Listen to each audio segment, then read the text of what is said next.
Hello guys, welcome back to Dheere diaries. నా 45 days weight loss ఛాలెంజ్లో successfully 5K వచ్చేసాము. రేపు పొద్దున కంటే ఈరోజు మొదలు పెట్టడం బెటర్ అని నమ్మే అమ్మాయిని నేను. సో అందుకని నా మోటివేషన్ అస్సలు తగ్గట్లేదు. ఈరోజు జిమ్లో కొంచెం ఇంటెన్సిటీ పెంచాను. వెయిట్స్ చేస్తున్నప్పుడు అబ్బా ఎందుకు కష్టం అని చిన్న థాట్ వస్తుంది. కానీ మిర్రర్లో మనల్ని మనం ఫిట్గా చూసుకున్నప్పుడు వచ్చే ఆ కిక్కే వేరు. మీలో ఎంతమందికి ఫిట్నెస్ స్టార్ట్ చేయాలి అని ఉంది? డోంట్ వెయిట్, ఈరోజే ఒక చిన్న వాక్తో స్టార్ట్ చేసేయండి.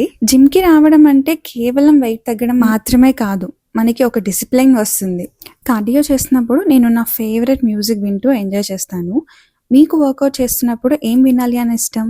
కామెంట్స్లో నాతో షేర్ చేసుకోండి.